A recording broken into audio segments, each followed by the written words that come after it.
Tak sengaja kulihat suami peluk gundik di mall.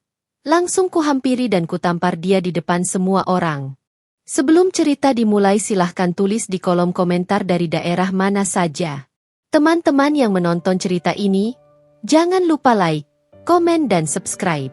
Agar channel ini bisa semakin berkembang dan mempersembahkan cerita yang lebih menarik lagi.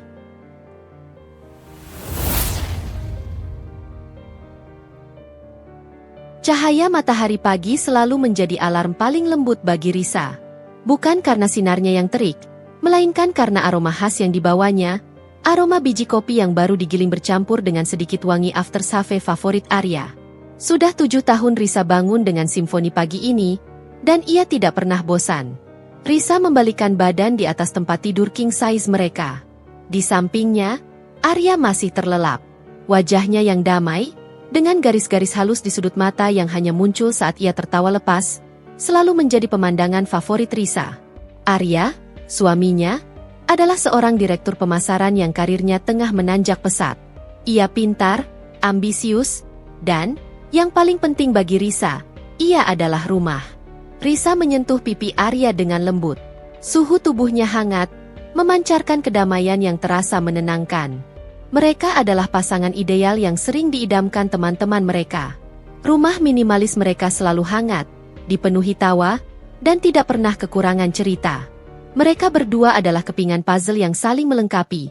Arya yang logis dan strategis, sementara Risa, seorang fashion stylist dan pemilik butik kecil yang tengah berkembang, adalah jiwa artistik dan emosional yang menyeimbangkan. Arya menggeliat.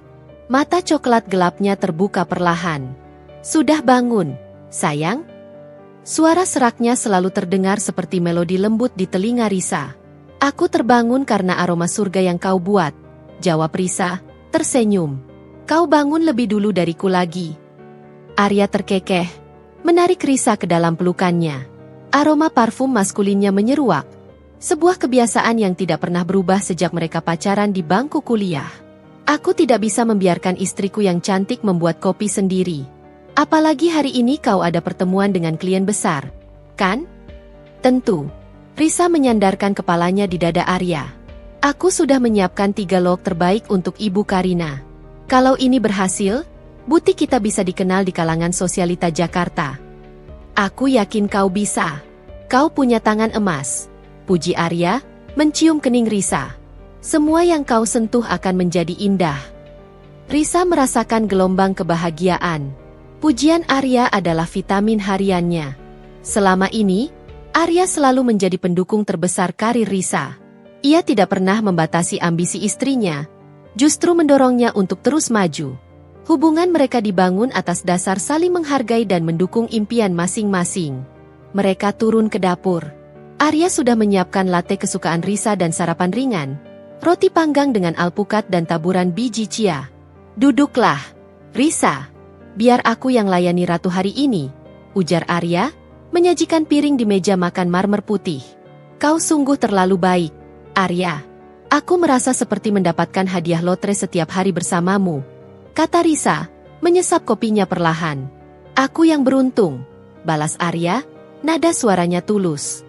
Kau adalah labuhan hatiku. Satu-satunya tempat aku bisa jujur dan melepas topeng dunia kerja yang penuh intrik. Saat itulah, ponsel Arya berdering. Matanya seketika berubah. Ekspresi lembutnya menghilang, digantikan oleh ketegasan dan sedikit kekhawatiran. Ia melihat nama penelepon, lalu dengan cepat mematikan suara dan memasukkannya ke saku celana. Kenapa tidak diangkat, Mas? Tanya Risa. Panggilan dari kantor? Bukan, jawab Arya, terlalu cepat. Hanya telemarketer yang mengganggu. Aku sedang ingin fokus padamu, Riz. Ia tersenyum. Namun senyum itu terasa seperti tirai yang ditarik cepat, terlalu sempurna untuk dipercaya. Risa tidak melanjutkan pertanyaan itu. Ia memilih untuk percaya pada Arya. Toh, suaminya memang sedang berada di puncak proyek besar, sebuah kemitraan internasional yang sangat diincar. Wajar jika ia sedang sensitif terhadap pekerjaan. Proyek besarmu sudah selesai, kan? Risa mencoba mengalihkan pembicaraan, matanya bersinar penuh harap. Aku ingin kita kembali menghabiskan waktu bersama. Kita sudah lama tidak liburan. Aku rindu makan malam sambil menonton film konyol yang membuat perut kita sakit karena tertawa. Arya terlihat menegang sedikit. Ia menghela napas, seolah membawa beban berat di pundaknya. Tentu, sayang. Tapi mungkin aku akan pulang sedikit larut beberapa hari ke depan. Risa menggenggam tangan Arya. Lagi? Kenapa? Ada review akhir. Riz, jelas Arya, tatapannya menghindari mata Risa. Setelah proyek selesai, ada serangkaian audit yang ketat. Aku harus memastikan tidak ada celah.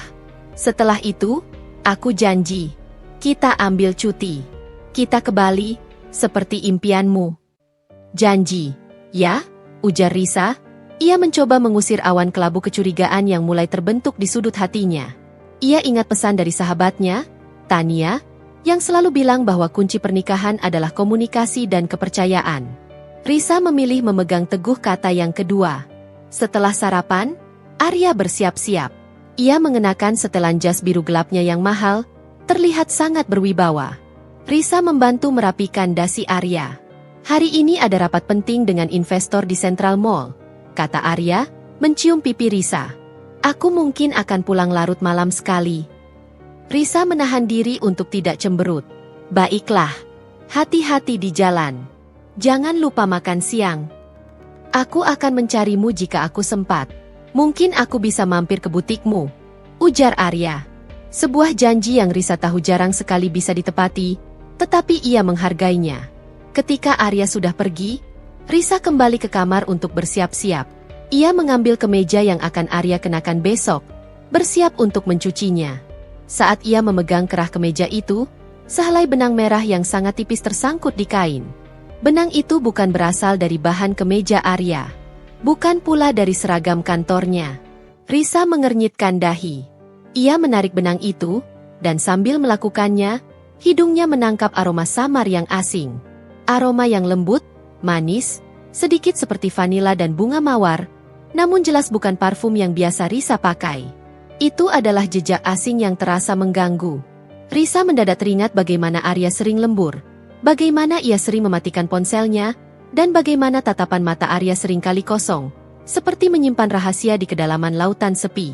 Keraguan itu, yang selama ini ia tepis, kini mulai tumbuh menjadi duri yang menyakitkan. Tidak mungkin, bisik Risa dalam hati, menolak kecurigaan yang mulai merobek kanvas kebahagiaan mereka. Arya adalah suaminya, cinta pertamanya, ayah dari anak-anak yang akan mereka miliki kelak. Ia harus percaya. Tapi, aroma asing itu terus mengganggu, membuat hati Risa tidak lagi seutuhnya damai. Ia menghela napas, mengambil kunci mobilnya dan tas kerjanya. Hari ini adalah hari besar untuk butiknya. Risa harus fokus pada pekerjaan. Ia memutuskan untuk mencoba mampir ke Central Mall sore nanti, setelah urusannya selesai. Ia akan mengejutkan Arya di tengah rapatnya. Mungkin, dengan melihat Arya di tempat kerja, semua keraguan ini akan lenyap, dan ia bisa kembali mempercayai pilar rumah tangganya. Risa meninggalkan rumah dengan perasaan yang campur aduk. Ia tidak tahu bahwa keputusannya untuk menyusul Arya ke Central Mall sore itu akan menjadi palu godam yang menghancurkan semua yang telah mereka bangun selama 7 tahun. Ia akan menyaksikan dengan mata kepala sendiri bagaimana ilusi kebahagiaan itu terkoyak-koyak, membuka jalan menuju konflik yang jauh lebih mendalam dan menyakitkan daripada sekadar perselingkuhan biasa. Ia akan bertemu takdir di sana. Takdir yang menunggunya dengan sebuah tamparan. Sejak menemukan sehelai benang merah asing dan mencium aroma vanila di kemeja Arya, hari-hari Risa terasa seperti berjalan di atas kaca rapuh. Keraguan yang sempat ia tolak kini menjadi bayangan yang terus membuntuti, membuat setiap tawa dan pelukan Arya terasa hambar dan dingin. Risa berusaha meyakinkan diri bahwa semua ini hanyalah kelelahan dan paranoid. Arya adalah suaminya, pilar hidupnya. Tidak mungkin ia sanggup mengkhianati janji suci yang mereka ikrarkan. 3 hari berlalu, dan janji Arya untuk pulang lebih awal tidak pernah ditepati. Telepon dari Arya selalu datang pada jam-jam yang aneh. Suaranya terdengar letih, namun nadanya terlalu waspada. Halo, sayang, sapa Risa suatu malam, setelah jam 9. Biasanya, Arya sudah di rumah sejak pukul 7. Halo, Riz. Maaf, aku baru sempat telepon. Aku masih di kantor, meeting mendadak dengan partner dari Shanghai. jawab Arya. Ada jeda panjang sebelum ia melanjutkan, aku akan pulang larut sekali, mungkin setelah tengah malam. Kau tidur saja dulu, ya. Risa menyalakan lampu duduk di samping tempat tidur.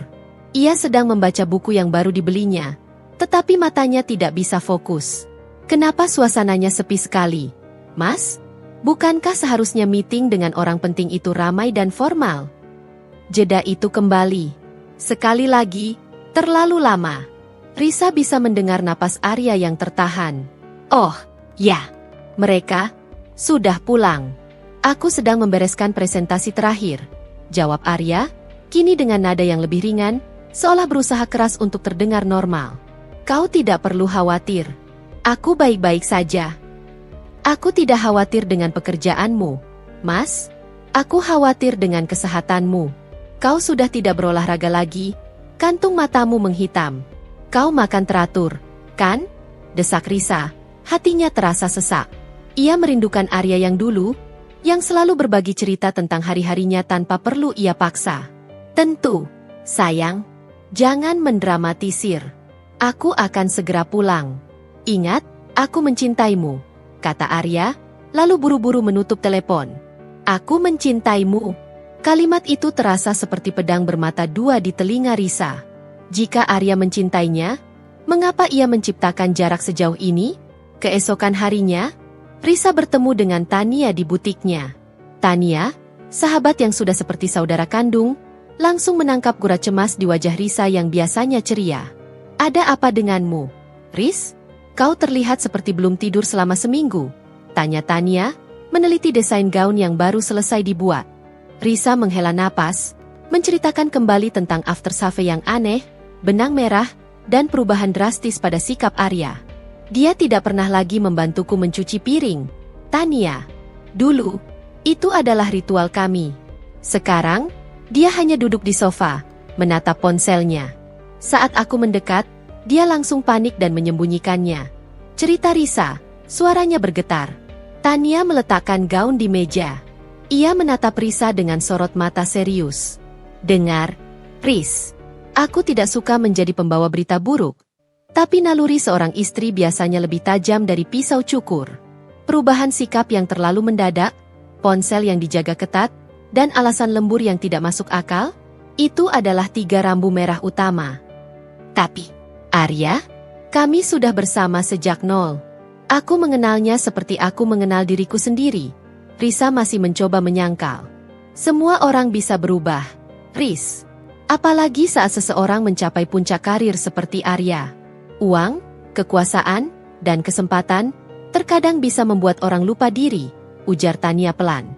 Kau harus mencari tahu.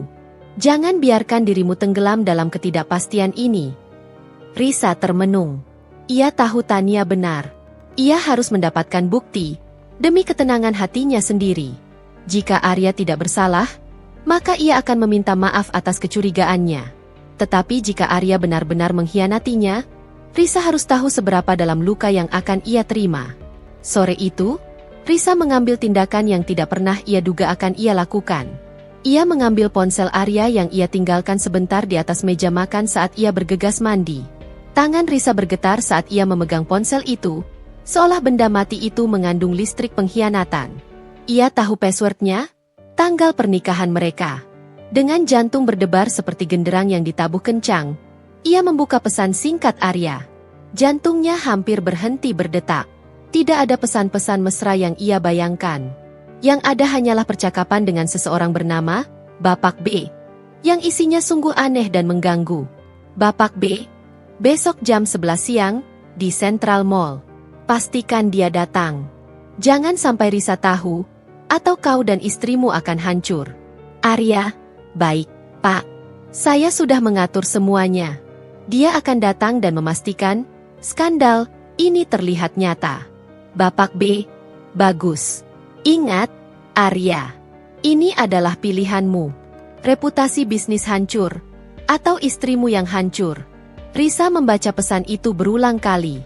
Ini bukan pesan perselingkuhan biasa. Kata-katanya penuh ancaman dan manipulasi. Skandal? Dia? Siapa? Dia yang dimaksud? Dan mengapa Arya harus memastikan skandal itu terlihat nyata? Risa ingin sekali bertanya pada Arya, tetapi Arya sudah lebih dulu pergi ke kantor. Ponselnya sudah kembali ke tempat asalnya. Ia memutuskan untuk mengikuti instingnya yang mengeras. Ia akan pergi ke Central Mall besok pukul 11 siang, seperti yang disebutkan dalam pesan itu.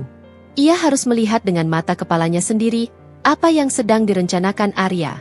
Keesokan harinya, Risa berpakaian serba hitam, mencoba membaur dalam keramaian. Ia tiba di Central Mall pukul 10.45, jantungnya terasa seperti burung liar yang terperangkap dalam sangkar. Risa memilih duduk di kafe di lantai 2. Dari sana ia bisa mengamati dengan jelas lobi utama dan area kafe-kafe mewah di lantai dasar. Tepat pukul 11, Arya muncul. Ia mengenakan setelan yang sama seperti yang ia kenakan saat Risa melihat benang merah itu, setelan jas navy mahal. Wajahnya terlihat tegang, ia terus melihat ke sekeliling seolah sedang diawasi. Beberapa menit kemudian, seorang wanita muda muncul. Tubuhnya ramping, rambutnya panjang bergelombang, mengenakan gaun merah mencolok dan high heels yang membuatnya terlihat anggun namun mencolok. Penampilannya benar-benar bertolak belakang dengan gaya Risa yang elegan namun bersahaja. Wanita itu langsung menghampiri Arya. Risa melihat dengan jelas bagaimana Arya memaksakan senyum di wajahnya. Ada cahaya ketakutan yang terpancar di mata Arya, bukan gairah.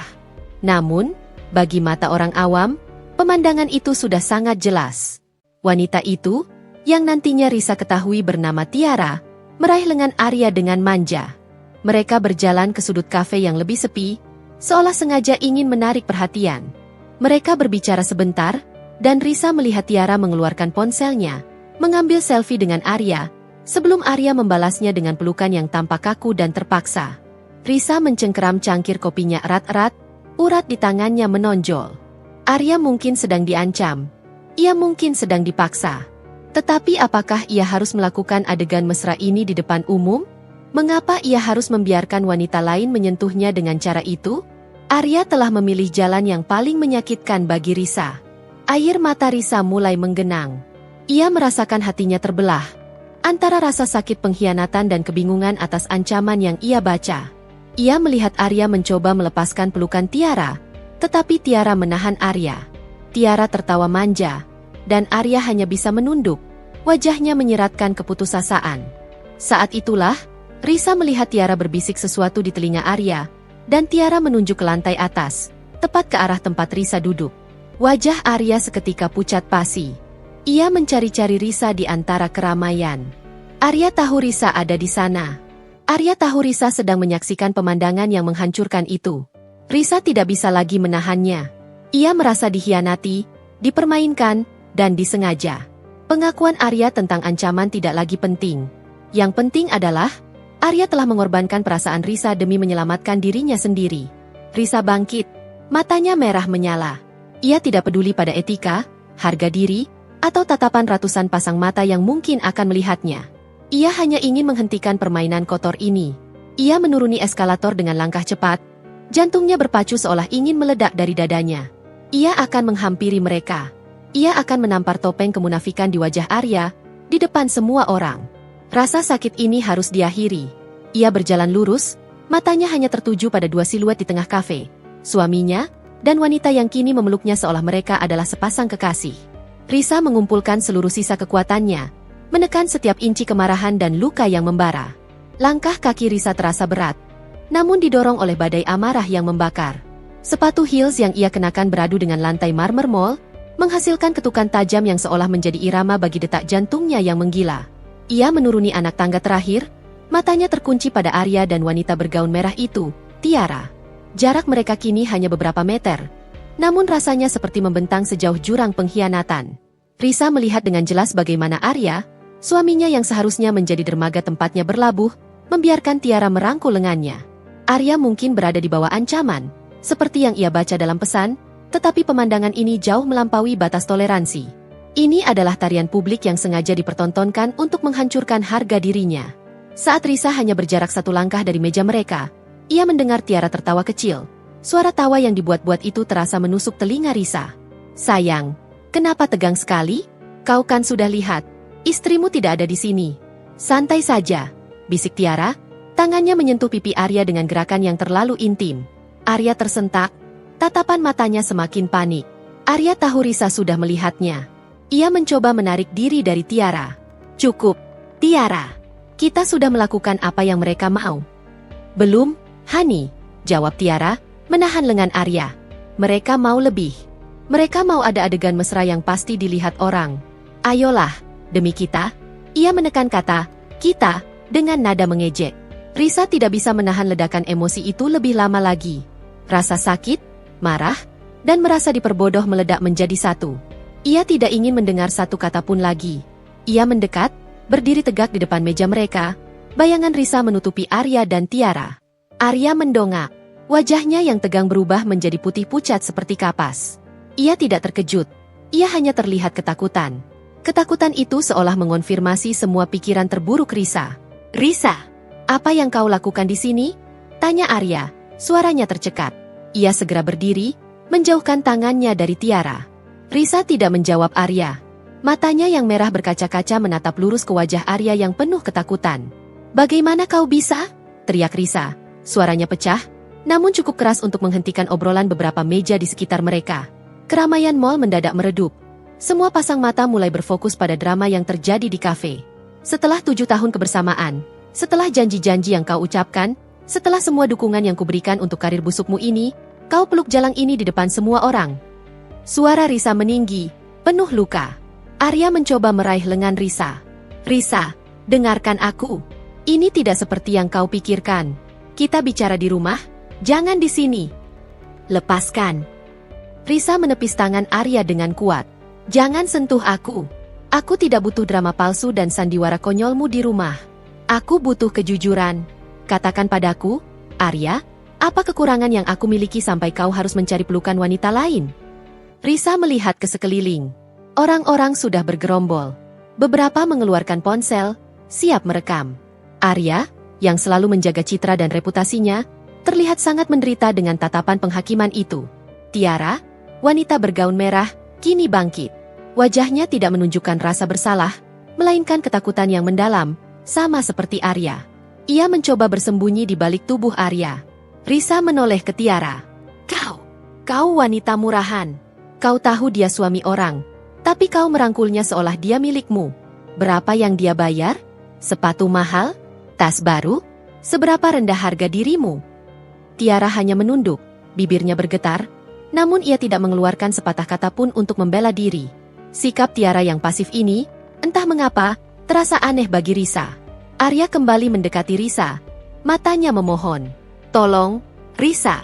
Demi Tuhan, hentikan ini. Aku akan jelaskan semuanya. Aku tidak selingkuh. Aku dipaksa. Dipaksa? Dipaksa untuk menikmati pelukan wanita lain? Potong Risa tajam. Sisa-sisa rasionalitasnya lenyap, digantikan oleh ledakan emosi yang tidak tertahankan. Risa teringat semua malam sepi yang ia lalui, aroma parfum asing, dan janji-janji palsu Arya. Semua rasa sakit itu mengkristal di telapak tangannya. Plak! Suara tamparan itu begitu nyaring, membelah keramaian mal seperti petir di siang bolong. Kepala Arya terhempas ke samping. Suara itu terasa memilukan, mengejutkan, dan tiba-tiba, keheningan total melanda area kafe itu. Semua orang menahan napas, menatap Arya yang kini memegang pipinya dengan ekspresi tercampur antara sakit fisik dan penghinaan. Itu untuk semua malam yang aku habiskan sendiri, seru Risa, air mata akhirnya mengalir deras membasahi pipinya. Dan ini, Risa menunjuk Tiara, untuk pengkhianatan yang kau sengaja pamerkan di depan mataku. Arya tidak membalas.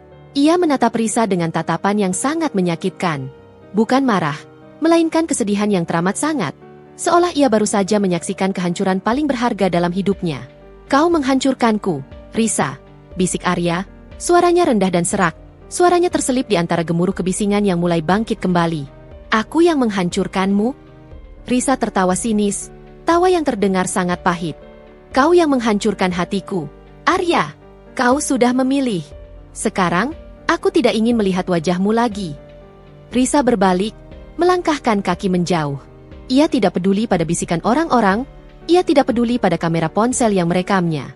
Ia hanya ingin lari dari tempat yang kini terasa seperti medan perang emosional itu. Arya mencoba mengejar Risa. Risa, tunggu. Kau tidak boleh pergi seperti ini. Kau harus mendengarkan penjelasanku. Namun, saat Arya mengambil satu langkah, Tiara menarik lengannya dengan kuat. Tatapan Tiara kini dipenuhi ketakutan yang lebih nyata. Jangan kejar dia, desak Tiara, berbisik keras di telinga Arya. Lihat, pria itu ada di sudut. Kau tidak boleh merusak rencana mereka. Mereka melihat kita. Arya berhenti mendadak. Ia mengikuti pandangan Tiara. Di sudut lorong, dekat butik perhiasan, berdiri seorang pria berjas hitam, tatapannya dingin dan mengawasi mereka.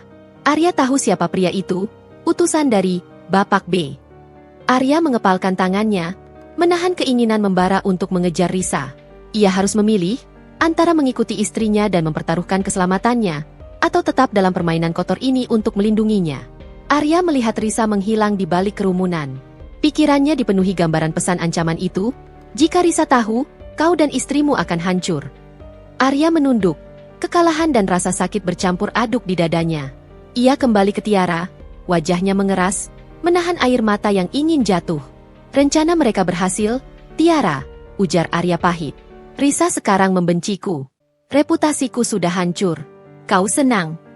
Tiara menggelengkan kepala, air mata mulai membasahi pipinya juga. Tidak, aku tidak senang. Aku minta maaf, Arya. Aku terpaksa. Mereka mengawasi kita. Aku tidak peduli, kata Arya dingin. Sekarang, aku harus pulang dan menghadapi konsekuensi dari sandiwara busuk yang kau dan mereka paksakan padaku ini. Arya pergi meninggalkan Tiara sendirian di tengah kafe yang penuh bisikan. Ia berjalan keluar dari mall, meninggalkan kehancuran yang diciptakannya di belakangnya. Sementara Risa, di dalam taksinya, hanya bisa menangis tanpa suara. Hatinya terasa seperti kaca yang remuk tak bersisa, membawa pergi tamparan yang menjadi saksi bisu kehancuran pernikahan mereka. Ia tidak tahu bahwa tamparan itu justru membuka pintu menuju kebenaran yang jauh lebih besar dan mengerikan dari sekadar perselingkuhan. Risa tiba di apartemen mereka, nafasnya terengah-engah. Kemarahannya yang membakar di mall kini berganti menjadi gelombang dingin kepedihan yang mencekik. Ruangan itu terasa asing, sepi, dan tiba-tiba terlalu besar untuk ditempati seorang diri. Ia berjalan menuju kamar tidur, air mata sudah mengering di pipinya, meninggalkan jejak perih. Ia mulai mengemasi pakaiannya, memindahkan sebagian hidupnya ke dalam koper besar. Tindakannya dilakukan dalam keheningan yang mematikan. Tidak lama kemudian, pintu depan terbuka dengan suara dentuman pelan. Arya masuk. Jasnya kusut, rambutnya acak-acakan. Wajahnya tidak lagi menunjukkan kepanikan atau ketakutan, melainkan kekosongan total, seperti kanvas yang baru saja kehilangan seluruh warnanya. Arya melihat koper terbuka di lantai. Ia tahu apa artinya. Risa, panggil Arya, suaranya parau, penuh penyesalan yang nyata. Tolong, jangan lakukan ini. Aku mohon, beri aku 5 menit saja. Dengarkan aku. Risa tidak menoleh. Ia memasukkan blazer favoritnya ke dalam koper, gerakannya dingin dan terukur. Tidak ada yang perlu didengarkan lagi. Arya, tamparan di mall itu adalah jawaban. Sandiwaramu sudah selesai. Itu bukan sandiwara yang kuinginkan, teriak Arya. Ia berjalan mendekat, tapi menjaga jarak, tahu bahwa Risa tidak ingin disentuh. Itu adalah tali jerat yang melilit leherku. Aku dipaksa. Risa akhirnya menoleh. Matanya tajam, memancarkan api kemarahan yang tersisa. Dipaksa? Apakah kau juga dipaksa untuk menikmati tatapan manja wanita itu? Dipaksa untuk pulang larut malam dengan aroma parfum asing? Dipaksa untuk mematikan ponsel setiap kali aku mencoba bicara serius? Aku dipaksa untuk berpura-pura. Aku dipaksa untuk terlihat seperti suami brengsek yang selingkuh, agar tidak ada yang curiga dengan hal yang sebenarnya sedang kucari. Balas Arya, suaranya meninggi, frustrasi karena tidak didengarkan. Berhenti mengarang cerita konyol. Arya! Risa tertawa sinis. Aku membaca pesanmu. Pesan itu tentang skandal yang harus kau buat terlihat nyata. Kenapa harus melibatkan wanita lain? Kenapa harus perselingkuhan yang kau pilih sebagai topeng? Kenapa tidak kau katakan saja bahwa kau punya masalah besar di kantor? Arya menghela napas panjang, merangkai kata dengan susah payah. Ia mengusap wajahnya yang lelah. Kau pikir aku tidak mau? Aku sudah coba. Tapi mereka tidak membiarkanku. Risa, ini bukan tentang selingkuh. Ini adalah perang bisnis kotor yang melibatkan uang miliaran. Arya duduk di tepi ranjang, menunduk. Nada suaranya kini melunak. Kembali ke nada putus asa. Kau harus tahu siapa Bapak B. Itu. Dia adalah tangan kanan dari Kusumo, CEO kita. Kusumo, atasan yang selalu kau puji dermawan itu, sedang terlibat dalam penggelapan dana proyek besar kita. Aku, tanpa sengaja, menemukan buktinya. Risa terdiam, koper di tangannya merosot ke lantai. Kusumo? Atasan Arya? Ini mulai terasa seperti kisah dari film kriminal. Saat aku mencoba mengumpulkan lebih banyak bukti, mereka mengetahuinya. Lanjut Arya, suaranya bergetar. Mereka langsung mendatangiku. Mereka tidak mengancam karirku. Mereka mengancam dirimu. Arya mengangkat wajahnya, menatap Risa dengan mata yang dipenuhi air mata. Mereka menunjukkan foto-fotomu, Riz. Jadwalmu di butik, bahkan rute pulangmu. Mereka bilang, jika aku mencoba membongkar skandal penggelapan ini, mereka tidak akan menyentuhku. Mereka akan menyentuhmu. Mereka bilang, mereka akan membuatmu menghilang dan tidak akan ada yang bisa melacaknya. Ruangan itu terasa berputar bagi Risa. Kata-kata Arya menghantamnya seperti gelombang pasang. Ini adalah pengakuan yang mencengangkan, jauh dari kisah cinta segitiga klise yang ia bayangkan. Aku panik, Risa, bisik Arya. Aku tidak bisa melindungimu jika aku melawannya secara terbuka. Aku harus mencari waktu, mengumpulkan semua bukti dengan aman. Dan cara satu-satunya adalah dengan menghancurkan reputasiku sendiri. Mereka menawarkan opsi, buat skandal perselingkuhan, jatuhkan citramu, dan mereka akan membiarkanmu dan Risa hidup. Tapi, jika kau melawan, Risa yang akan jadi korban. Mereka ingin aku terlihat tidak kredibel dan lemah, agar ketika aku menyuarakan kebenaran tentang Kusumo, tidak ada yang akan percaya pada omongan seorang suami tukang selingkuh, jelas Arya. Wanita itu, Tiara? Tanya Risa, suaranya pelan. Tiara juga korban. Mereka mengancam keluarganya juga. Mereka memaksanya mendekatiku dan membuat semua orang percaya kami berselingkuh. Termasuk kau, Risa. Tujuan mereka adalah agar kau melihatnya. Kau hancur, dan aku kehilangan semangat untuk melawan. Mereka ingin memecah kita dari dalam, ujar Arya. Ia meninju kasur di sampingnya dengan frustrasi. Aku mencoba melindungimu dengan menjauh darimu, dengan membuatmu membenciku. Aku pikir, jika kau membenciku, kau akan aman. Kau tidak akan terlibat. Risa memproses semua informasi itu. Ancaman, penggelapan, dan sandiwara perselingkuhan yang dirancang untuk menghancurkan semangat Arya. Kenapa kau tidak memberitahuku? Kenapa kau menanggungnya sendirian? Tuntut Risa. Air mata kembali mengalir, kali ini bukan karena pengkhianatan, tetapi karena rasa sakit yang mendalam karena suaminya memilih memikul beban seberat ini sendirian. Aku takut kau mencoba membantuku.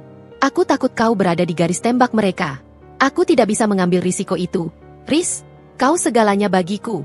Tamparanmu tadi itu menyakitkan, tapi itu jauh lebih baik daripada melihatmu dalam bahaya. Arya kini menangis. Air mata bercampur dengan keringat di pelipisnya. Risa menatap Arya. Ia melihat kejujuran tanpa filter di mata Arya. Ia melihat seorang suami yang putus asa, terpojok, dan memilih jalan yang salah demi melindungi istri yang dicintainya. Ia adalah pahlawan yang memilih topeng penjahat. Risa berjalan pelan, mendekati Arya. Ia berlutut di depannya, menggapai kedua tangan Arya yang gemetar. Dengar, Mas, kata Risa, suaranya kini tenang, namun tegas. Ancaman mereka berhasil. Aku hancur. Kau kehilangan reputasi. Tapi, kau salah besar jika berpikir aku lemah. Aku tidak butuh perlindunganmu yang membuatku terasing. Aku butuh kepercayaanmu. Arya menunduk.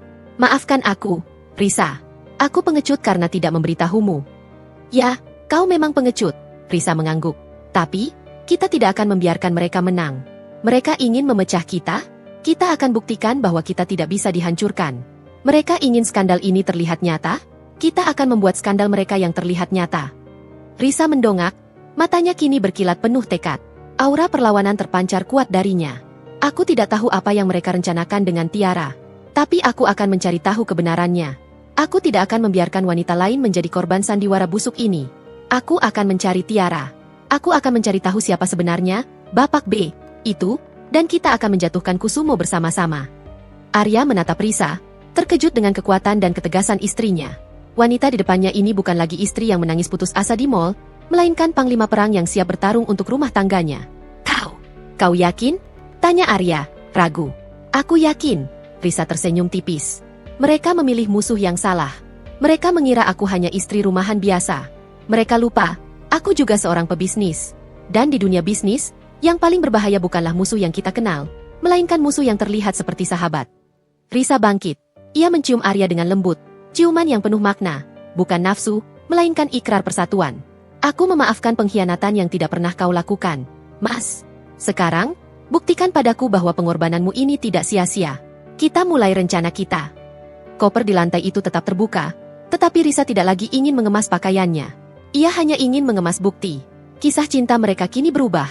Dari drama perselingkuhan menjadi thriller konspirasi yang mendebarkan. Meskipun ikrar persatuan telah terucap dan air mata pengampunan telah kering, Risa tahu ia tidak bisa langsung terjun ke medan pertempuran. Hatinya yang baru saja diobati dengan pengakuan jujur Arya, masih memerlukan jeda. Malam itu, Risa tidur di kamar tamu, bukan karena benci, tetapi karena ia butuh ruang untuk menyusun kembali serpihan jiwanya yang sempat hancur. Arya menghargai keputusan itu. Keesokan harinya, Risa bangun dengan kepala yang terasa berat, seperti membawa batu pualam. Ia mengambil cuti dari butiknya. Ia duduk di balkon, ditemani secangkir teh herbal yang dingin, membiarkan pikirannya berputar. Arya menghampirinya, membawa selimut tipis. Udara pagi ini dingin. Sayang, jangan sakit. Aku baik-baik saja, Mas, jawab Risa, tersenyum tipis. Senyum itu belum seutuhnya kembali, masih terukir rapuh di wajahnya. Aku tahu kau membutuhkan waktu, ujar Arya, duduk di kursi seberang Risa. Aku sudah membatalkan semua jadwal hari ini. Aku akan menjagamu. Risa menggelengkan kepala. Tidak, Mas. Kau harus tetap bekerja. Mereka tidak boleh curiga bahwa kita sudah berbaikan. Apalagi setelah insiden di mall kemarin. Pria yang mengawasimu itu pasti sudah melapor. Kau harus tetap menjaga jarak dariku, demi keamanan kita berdua. Itu bagian dari sandiwara ini. Arya menatap istrinya dengan takjub. Hanya dalam semalam, Risa berubah dari istri yang terluka menjadi pemimpin strategis yang dingin. Baiklah, aku akan pergi ke kantor, dan berlagak seperti suami yang reputasinya baru saja hancur, kata Arya, suaranya dipenuhi rasa bersalah. Tapi tolong, jangan pergi kemana-mana sendirian. Jika kau perlu sesuatu, hubungi Tania. Tania, gumam Risa. Ya, aku perlu berbicara dengannya. Dia adalah satu-satunya orang yang tahu sebagian cerita ini, dan aku butuh matanya. Setelah Arya berangkat, Risa menelepon Tania. Ia meminta Tania datang ke rumah mereka. Ketika Tania tiba, ia melihat koper yang masih terbuka di kamar dan wajah Risa yang pucat. Astaga, Risa, kau benar-benar sudah berpisah dari Arya? Tanya Tania, langsung memeluk sahabatnya. Risa membalas pelukan itu, namun ia tidak menangis. Tidak, Tan. Justru sebaliknya. Aku dan Arya baru saja menyusun rencana balas dendam. Tania melepaskan pelukan, menatap Risa dengan ekspresi bingung. Apa maksudmu? Setelah tamparan sehebat itu, kau malah... Risa menyela, menarik Tania ke ruang tamu. Duduklah. Kau harus tahu kebenaran yang tidak akan pernah kau duga. Risa menceritakan semuanya. Ancaman Kusumo dan Bapak B. Penggelapan dana, bagaimana Arya dipaksa memilih antara perselingkuhan palsu atau keselamatan Risa, dan bagaimana Tiara juga dijadikan boneka di tangan dalang. Risa berbicara dengan nada datar, seolah ia sedang menceritakan alur sebuah film. Tania mendengarkan dengan mulut terbuka lebar. Ya Tuhan, Riz, ini bukan drama keluarga. Ini thriller politik kantor. Aku tidak percaya Kusumo, pria yang selalu menyumbang untuk panti asuhan, bisa sekeji itu. Itulah wajah kejahatan yang sesungguhnya, Tan. Ia bersembunyi di balik topeng kedermawanan, kata Risa. Sekarang, aku butuh bantuanmu. Kau tidak boleh menceritakan ini pada siapapun, termasuk suamimu. Tentu saja. Tapi apa yang bisa kulakukan? Tanya Tania, kini semangat perlawanan mulai muncul di matanya. Aku tidak bisa langsung berhubungan dengan Arya. Mereka pasti mengawasi. Aku butuh jembatan komunikasi yang aman. Jelas Risa, tatapannya kini berubah tajam, kembali ke mode strategisnya. Aku ingin kau menjadi penghubung kami. Kau akan bertindak seperti teman yang mencoba menenangkan Arya setelah skandal itu, sementara kau memberinya informasi dan menerima update dari Arya. Tania mengangguk. Tentu.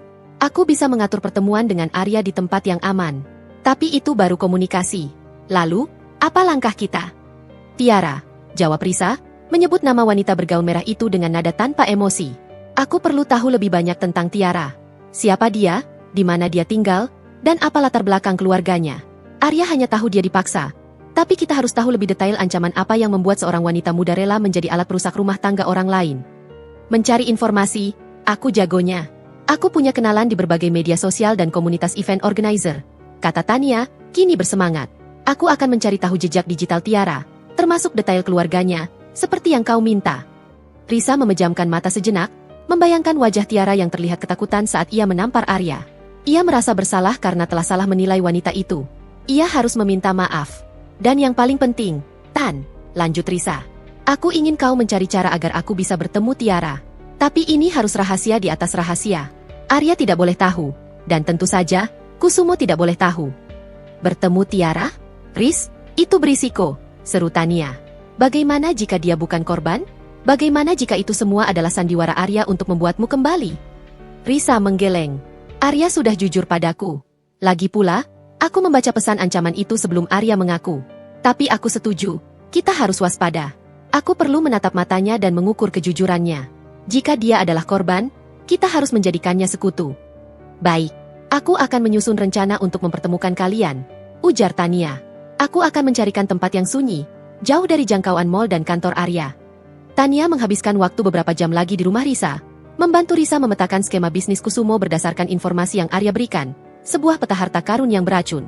Risa kembali merasa memiliki kendali. Ia tidak lagi menjadi bidak di papan catur, tetapi kini menjadi ratu yang siap menggerakkan pion. Setelah Tania pamit, Risa kembali ke kamar tamu. Ia mengeluarkan ponselnya, membuka kembali foto Tiara yang diambil oleh salah satu pengunjung mall kemarin dan menjadi trending topik di beberapa grup chat. Ia menatap Tiara. Wanita muda, cantik, namun matanya penuh kesedihan. Siapapun kau, Tiara, bisik Risa pada dirinya sendiri, aku akan menemukanmu. Dan jika kau memang korban, kita akan bersatu. Karena di balik sandiwara perselingkuhan ini, ada kejahatan yang jauh lebih besar yang harus kita bongkar. Malam itu, Risa tidur dengan pikiran penuh strategi, bukan air mata. Ia sudah melewati fase keterpurukan. Sekarang adalah waktunya untuk bergerak, mengumpulkan sekutu, dan mulai menyerang sarang laba-laba Kusumo dan Bapak B. Setelah Risa dan Tania sepakat untuk memulai operasi senyap, suasana di sekitar Risa berubah drastis. Ia tidak lagi melihat dirinya sebagai korban, melainkan sebagai detektif yang sedang mengumpulkan kepingan puzzle kejahatan. Komunikasi dengan Arya dilakukan sepenuhnya melalui Tania, menciptakan jembatan rahasia yang terhindar dari mata-mata Kusumo dan Bapak B. Pagi itu, Arya mengirimkan pesan rahasia melalui Tania kepada Risa. Tania, kepada Risa Arya bilang, Pak Kusumo terlihat sangat puas setelah insiden di mall. Dia bahkan memuji kemampuan bersandiwara Arya. Arya harus segera menyerahkan laporan audit internal dalam 3 hari. Laporan itu adalah jebakan yang dirancang Bapak B untuk mengunci Arya dalam tuduhan penggelapan yang direkayasa. Risa membaca pesan itu, amarahnya kembali memuncak, namun kini terkontrol. Mereka bergerak cepat, gumam Risa pada dirinya sendiri. Mereka ingin Arya tak punya waktu untuk melawan. Kita harus lebih cepat. Fokus utama Risa adalah membongkar tabir di balik Tiara, wanita yang menjadi alat pemecah belah dalam sandiwara ini. Tania, dengan koneksinya yang luas di dunia event organizer dan media sosial, mulai menggali informasi. Di kafe tempat mereka sering bertemu, Tania meletakkan tabletnya di atas meja, menampilkan serangkaian foto dan data. Ini yang aku dapatkan tentang Tiara, ujar Tania, suaranya pelan dan serius. Nama lengkapnya Tiara Ayu Sancaka. Usia 23 tahun. Bukan freelancer biasa.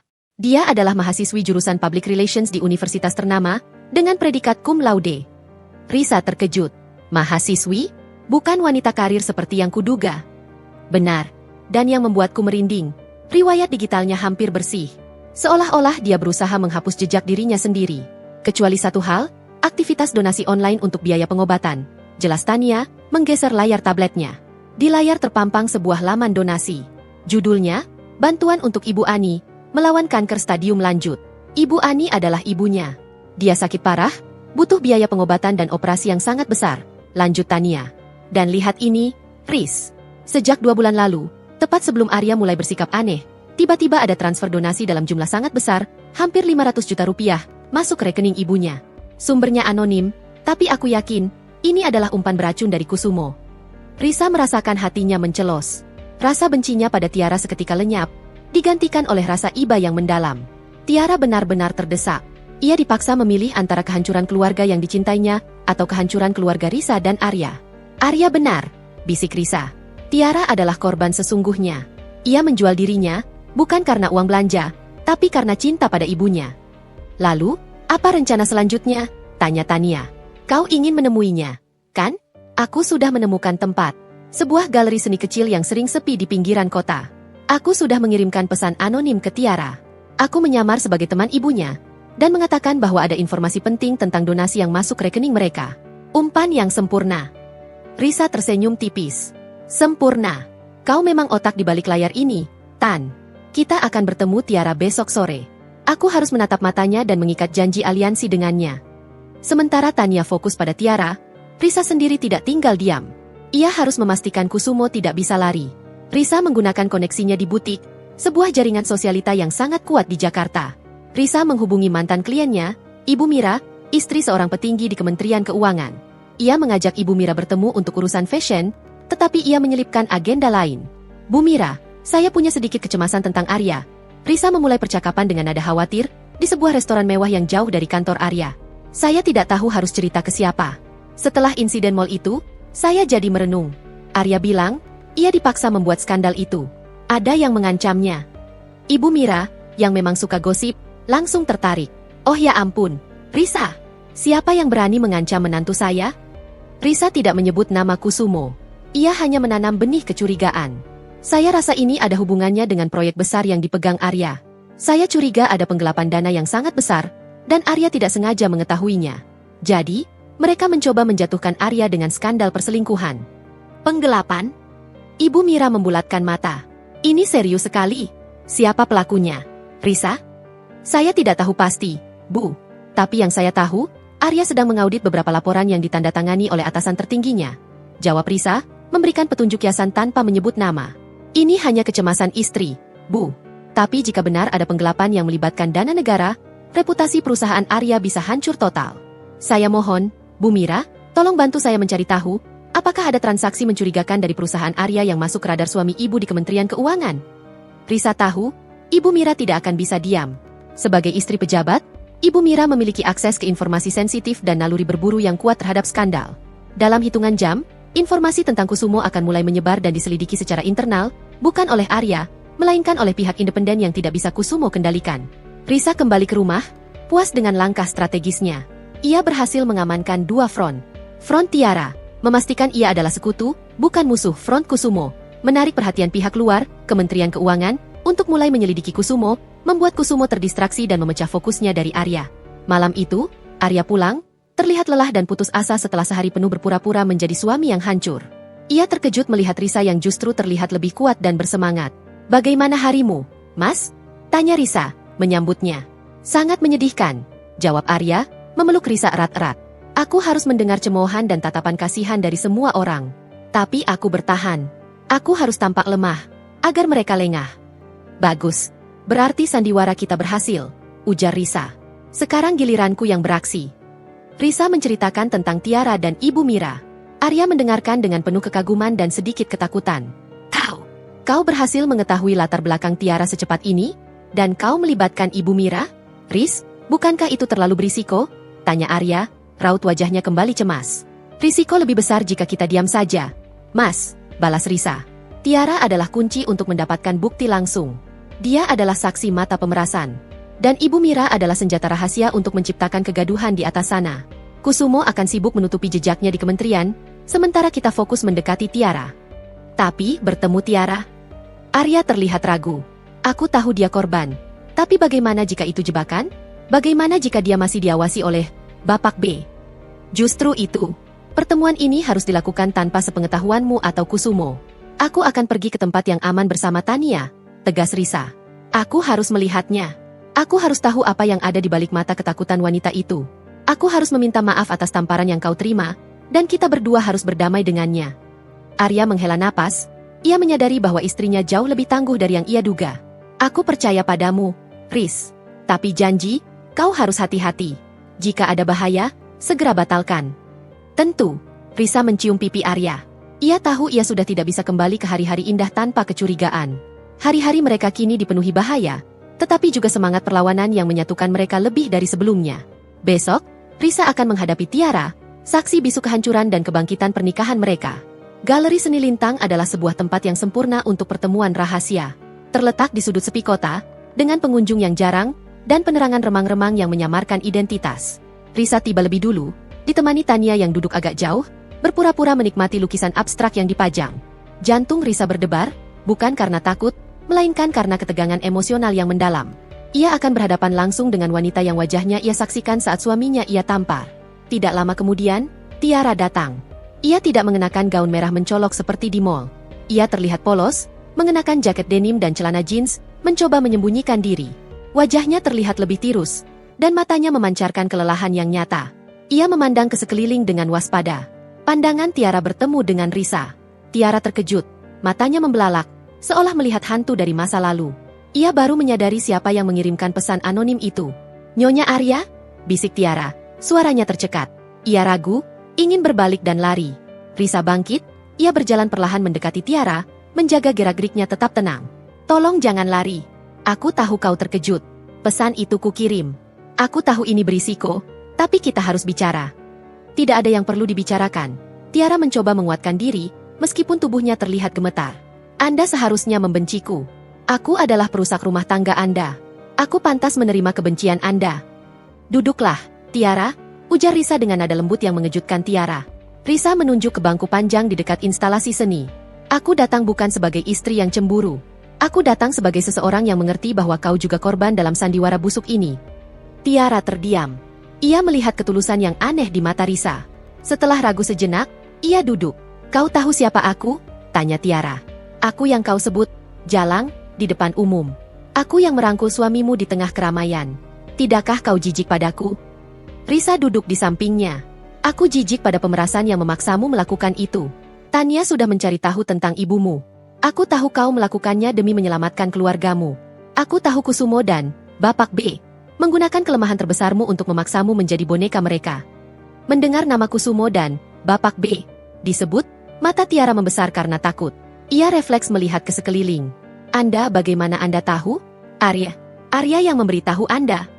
Aku tahu. Aku dan Arya sudah bicara. Kami sudah melewati neraka konfrontasi, dan kebenarannya terungkap. Jawab Risa, suaranya rendah. Arya bilang ia dipaksa menciptakan skandal perselingkuhan agar Kusumo bisa menjatuhkannya tanpa perlawanan, dan yang terpenting, agar aku aman. Tiara menundukkan kepalanya, air mata mulai menetes. Dia benar. Itu semua benar. Sejak 2 bulan lalu, mereka tahu aku membutuhkan uang sangat besar. Mereka mendekatiku, menawarkan 500 miliar untuk biaya operasi ibuku, asalkan aku mau berpacaran dengan Arya di depan umum, membuat foto-foto mesra, dan yang paling penting memastikan Anda, Nyonya Risa, melihat semuanya. Tiara mengangkat wajahnya yang kini dibanjiri air mata. Mereka bahkan memberiku jadwal Anda. Mereka tahu Anda akan ke mall hari itu. Sandiwara itu didesain untuk menghancurkan Anda. Agar Arya merasa sangat bersalah dan reputasinya hancur sehingga ia tidak berani melawan Kusumo. Risa menghela napas. Semua keraguan tentang kejujuran Arya, yang sempat tersisa di sudut hatinya, kini lenyap. Aku minta maaf, Tiara, ujar Risa, dengan tulus. Tiara terkejut. Minta maaf? Untuk apa? Untuk tamparan yang Arya terima. Untuk kata-kata kasarku padamu di mall, kata Risa. Aku bertindak emosional dan menghakimi. Aku melihatmu sebagai musuh, padahal kita berdua adalah korban konspirasi yang sama kejamnya. Tiara tidak bisa menahan tangisnya. Ia mengeluarkan tisu, menyeka air matanya. Saya tidak bisa membenci Anda. Saya tahu Anda pasti hancur. Saya melihat tatapan Anda saat Anda menampar Arya. Saya merasa seperti monster. Tapi saya tidak punya pilihan. Mereka mengancam ayah saya juga, bilang akan menghancurkan karir beliau jika saya tidak menurut. Risa menyentuh tangan Tiara dengan lembut. Sekarang, kita punya pilihan. Kita tidak bisa membiarkan mereka menang. Mereka ingin kita saling benci dan menghancurkan Arya, kan? Kita akan balikan permainan ini. Tiara menatap Risa dengan tatapan penuh tanya. Maksud Anda? Aku ingin kau menjadi sekutuku, kata Risa, matanya memancarkan tekad baja. Aku tidak ingin kau lagi menjadi boneka mereka. Mereka ingin menghancurkan Kusumo? Arya ingin menjatuhkan Kusumo. Aku juga. Tapi kita butuh bukti yang kuat. Bukti yang hanya bisa kau berikan. Aku tidak tahu bagaimana caranya. Mereka menyimpan semua bukti pemerasan. Mereka hanya memberiku perintah lewat telepon, dan sesekali pesan teks, ujar Tiara, terlihat putus asa. Pesan teks itu, kau simpan? Desak Risa. Tiara mengangguk. Ya, tapi itu tidak akan cukup. Isinya hanya perintah untuk bertemu, atau mengambil uang. Itu permulaan, kata Risa. Tapi aku yakin kau memiliki sesuatu yang lebih berharga. Rekaman suara. Tiara terkejut. Rekaman suara? Ya, kau pasti pernah berinteraksi langsung dengan Bapak B, atau salah satu kaki tangannya. Saat mereka mengancammu, kau pasti bertemu mereka, Risa menebak. Kau seorang mahasiswi PR, kau pasti tahu pentingnya dokumentasi. Kau menyembunyikan sesuatu, kan? Kau pasti merekam mereka, demi perlindunganmu sendiri. Tiara terdiam lama. Ia menggigit bibirnya, menimbang-nimbang risiko.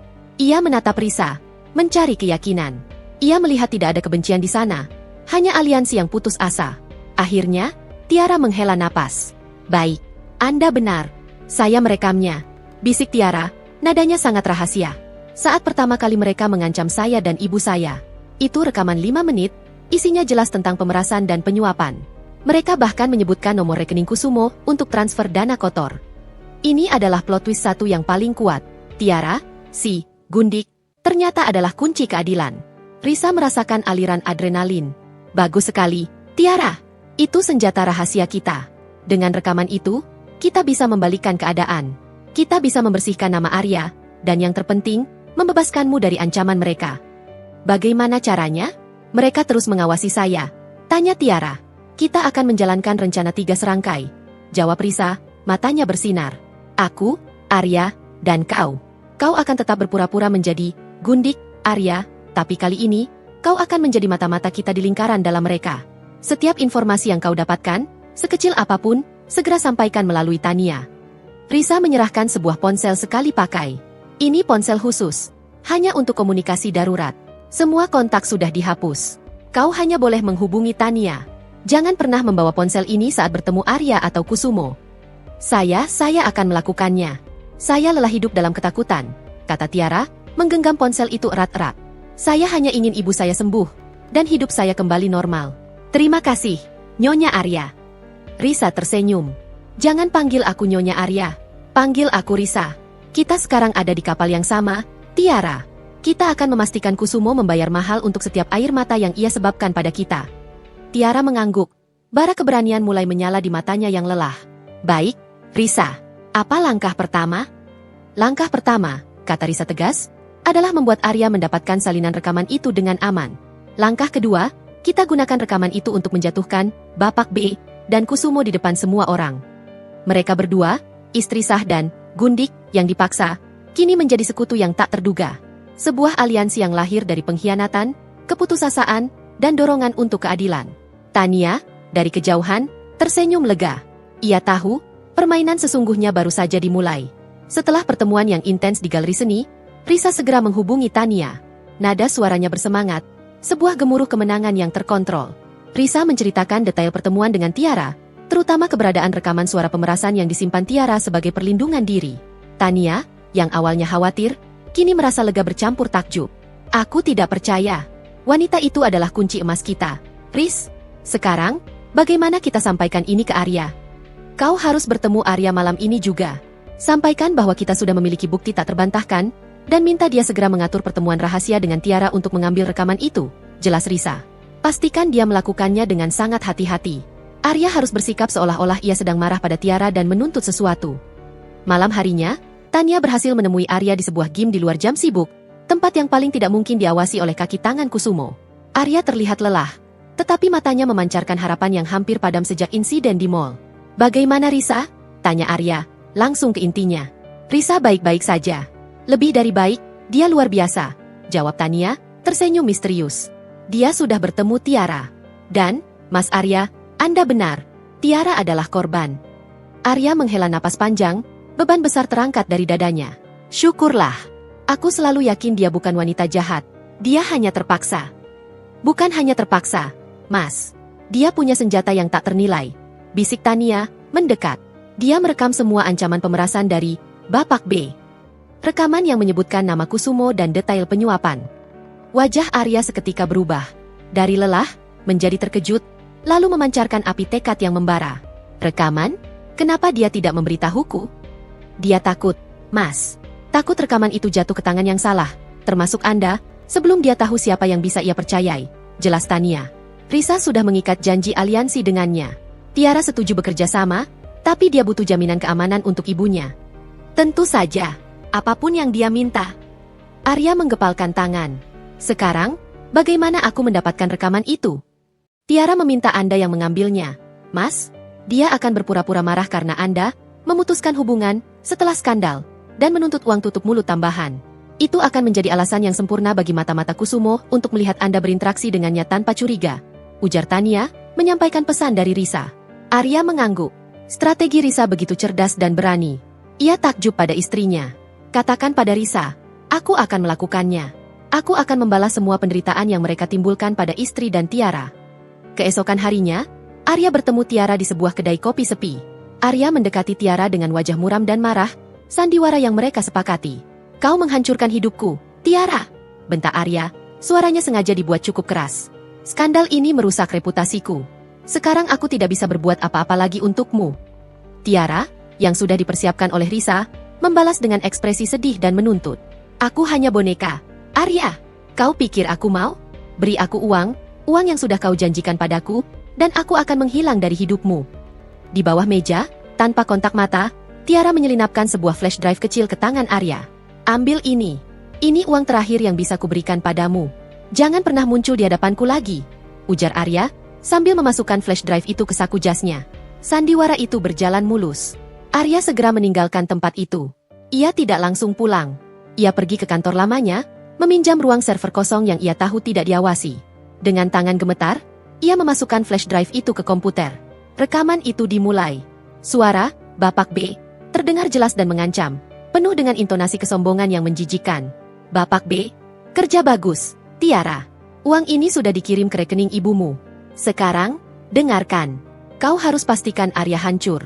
Kau harus membuat skandal itu besar. Dan ingat, kau harus membuat istri Arya melihatnya dengan matanya sendiri. Kusumo ingin Arya tidak punya tenaga lagi untuk melawan. Kami tahu dia punya bukti penggelapan di proyek itu.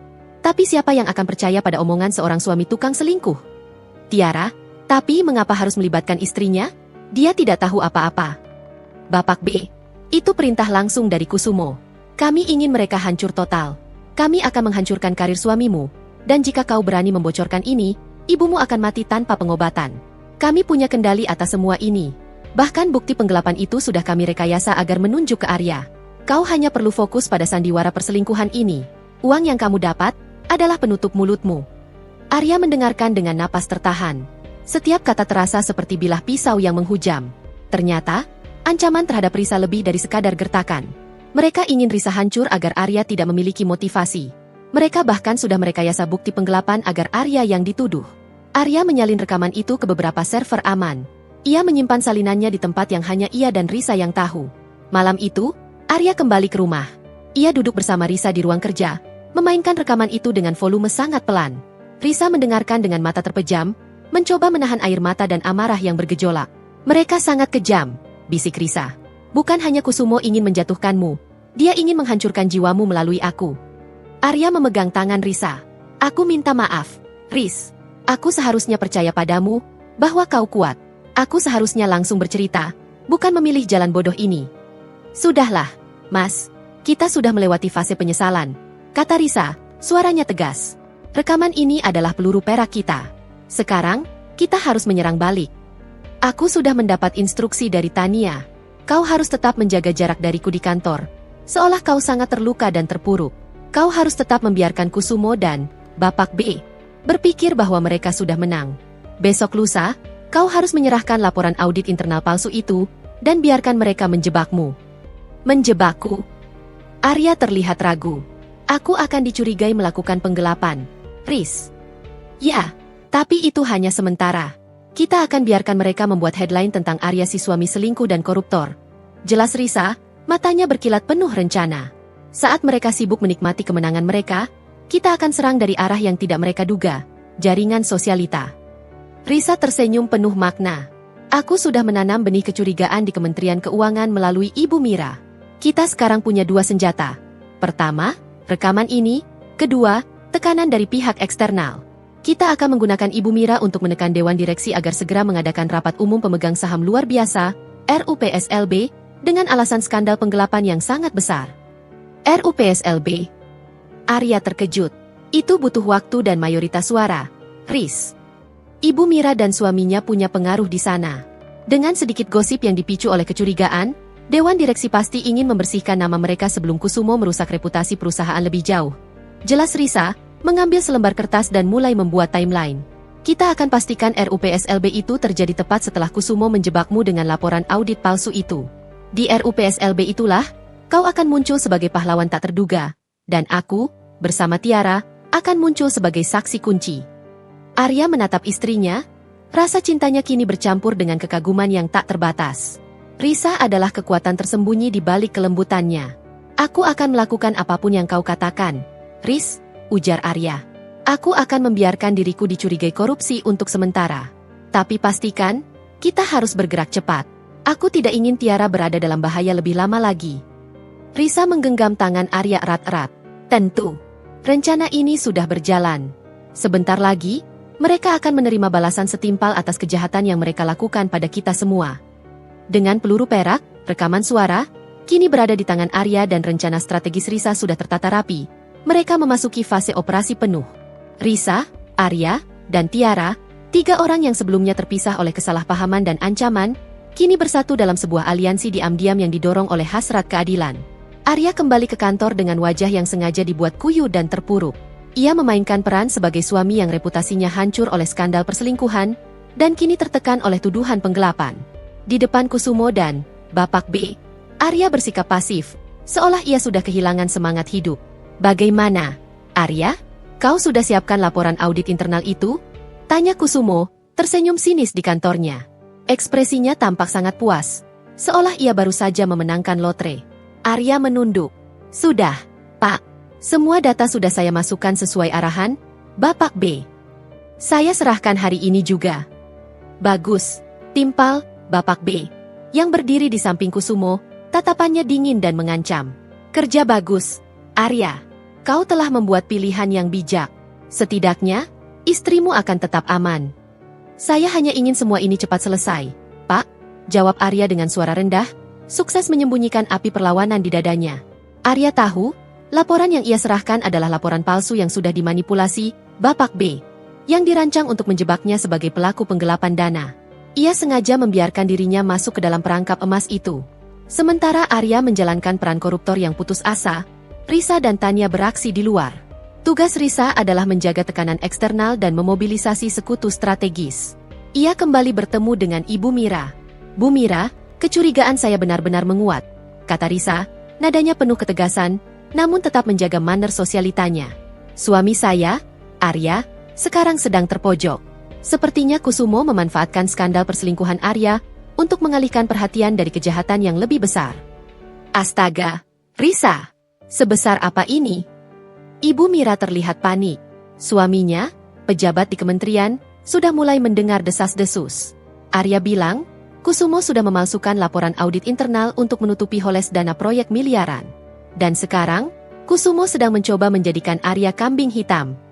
Risa menyampaikan informasi yang ia dapat dari Arya, informasi yang benar, tetapi disampaikan sebagai gosip dari istri yang khawatir. Laporan audit dipalsukan? Ini bisa menjadi skandal nasional, seru Ibu Mira, matanya berbinar antara ketakutan dan antusiasme untuk bertindak. Saya harus bicara dengan suami saya. Kita harus segera bertindak sebelum reputasi perusahaan dan negara tercoreng lebih jauh. Tolong, Bu. Suami Ibu harus segera menghubungi Dewan Direksi.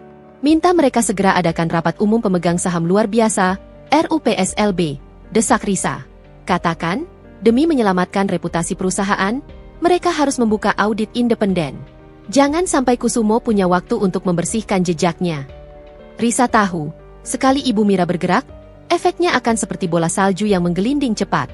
Desakan dari lingkungan sosialita dan pejabat tinggi jauh lebih efektif daripada tuntutan hukum biasa yang bisa dengan mudah dibungkam oleh Kusumo. Di saat yang sama, Tiara menjalankan peran paling berbahaya, mata-mata di sarang musuh. Tiara, yang kini menerima uang dari Arya, dipanggil oleh Bapak B untuk bertemu di sebuah restoran. Bapak B ingin memastikan Tiara tidak akan mengacaukan rencana mereka. Kau sudah ambil uangnya dari Arya? Tanya Bapak B. Dingin. Tiara mengangguk, memasang ekspresi sedih dan ketakutan. Sudah, Pak. Dia sangat marah dan mengusir saya. Saya sudah tidak akan mengganggu hidupnya lagi. Bagus. Arya sudah hancur, istrinya sudah pergi, dan dia sudah menyerahkan laporan audit yang akan menjebaknya. Sekarang, peranmu selesai. Kau akan mendapatkan sisa uang ibumu, dan kau akan menghilang, ujar Bapak B, sambil tersenyum puas. Jangan pernah lagi menyebut Kusumo atau aku. Jika kau melakukannya, kau tahu konsekuensinya. Tiara menunduk. Baik, Pak. Tapi, bisakah saya meminta satu hal lagi? Saya dengar Ibu Kusumo akan mengadakan acara amal besar. Saya ingin sekali menjadi panitia, sebagai ucapan terima kasih karena sudah membantu ibu saya. Bapak B menatap Tiara dengan curiga. Untuk apa? Hanya untuk membangun relasi, Pak.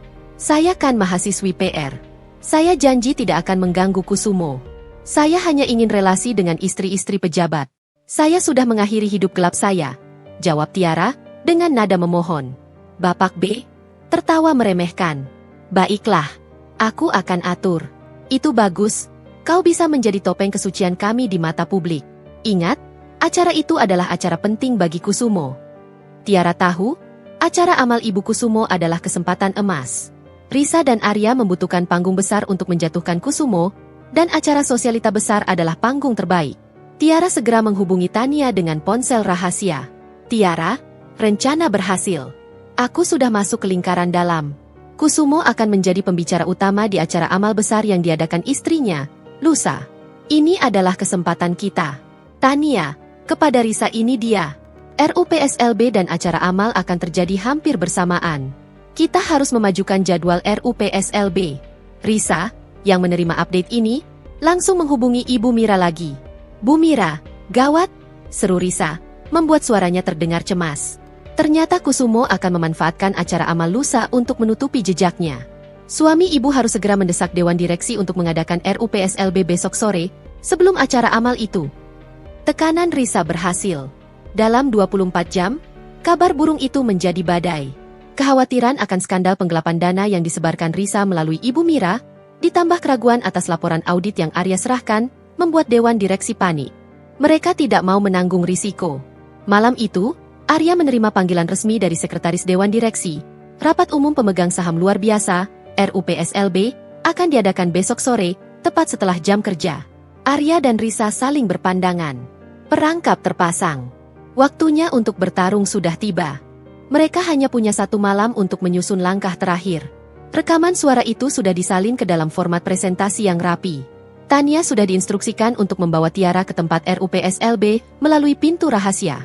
Risa memeluk Arya erat-erat. Besok, Mas, kita akan membersihkan namamu. Dan kita akan membebaskan Tiara. Mereka tidak tahu, tamparan yang kuberikan di mall itu adalah kode perang yang sesungguhnya. Ruangan rapat umum pemegang saham luar biasa, RUPSLB, terasa dingin, namun atmosfernya sepanas tungku pembakaran. Para dewan direksi duduk mengelilingi meja oval yang panjang, wajah mereka memancarkan campuran ketegasan dan kecemasan. Di satu sisi, Kusumo duduk dengan senyum percaya diri yang angkuh, ditemani Bapak B, yang sesekali berbisik. Sementara di sisi lain, Arya duduk sendirian, wajahnya terlihat pasrah dan tertekan, persis seperti peran yang ia mainkan. Risa tidak berada di dalam ruangan. Ia duduk di ruang tunggu pribadi, hatinya berdebar tak karuan. Di sampingnya, Tiara duduk diam, memegang tas kecil berisi flash drive yang menjadi bom waktu mereka. Tania berdiri di dekat pintu, siap memberi kode. Rapat dimulai dengan Kusumo yang memimpin dengan suara berwibawa. Terima kasih atas kedatangan Anda semua, Bapak dan Ibu Direksi, ujar Kusumo, nadanya seolah ia adalah pahlawan yang difitnah. Kita berkumpul di sini karena desas-desus tidak sedap tentang penggelapan dana. Saya tegaskan, desas-desus ini tidak benar. Ini hanyalah upaya menjatuhkan reputasi perusahaan. Salah satu anggota Dewan Direksi, Bapak Handoko, yang didesak oleh jaringan Ibu Mira, angkat bicara. Bapak Kusumo, desas-desus ini sangat serius. Kami mendengar laporan audit internal yang diserahkan Arya menunjukkan adanya holes besar. Kami meminta kejelasan. Kusumo tersenyum sinis, menunjuk Arya. Tentu, kami akan menanyakan langsung kepada Direktur Arya. Arya, silakan jelaskan laporan audit yang Anda serahkan 2 hari lalu. Apa yang Anda temukan dalam proyek ini? Tuntut Kusumo, matanya menyiratkan kemenangan. Arya bangkit, ia memandang Kusumo lurus. Perannya harus sempurna. Saya menyesal, Bapak dan Ibu sekalian. Saya mengakui, ada dana besar yang hilang. Seluruh bukti mengarah pada ketidakberesan dalam manajemen saya, ujar Arya, suaranya dibuat gemetar dan ragu-ragu. Bapak B tersenyum puas. Kusumo memotong dengan cepat, memperkuat tuduhan. Jelas sudah. Arya, kami tahu Anda sedang mengalami masalah pribadi yang besar. Skandal perselingkuhan Anda di mall telah memengaruhi kinerja Anda. Saya sangat menyayangkan ini. Laporan ini menunjukkan Anda telah menyalahgunakan wewenang dan menyelewengkan dana untuk kepentingan pribadi Anda. Benar, Pak. Saya siap bertanggung jawab, kata Arya, menundukkan kepala. Ia telah memenuhi tuntutan sandiwara, mengaku bersalah atas laporan yang dimanipulasi itu. Seluruh ruangan rapat bergemuruh. Dewan Direksi terlihat kecewa. Arya telah jatuh ke dalam perangkap. Kusumo mengangkat tangan, meminta keheningan. Baiklah, karena Arya telah mengakui kesalahannya, kami akan. Tunggu dulu. Suara itu datang dari Risa. Pintu rapat terbuka. Risa melangkah masuk, anggun namun tegas, mengenakan setelan kantor yang rapi. Tania mengikutinya, dan di belakang Tania, ada Tiara. Kehadiran Risa, yang seharusnya hancur dan menghilang, seketika membekukan suasana.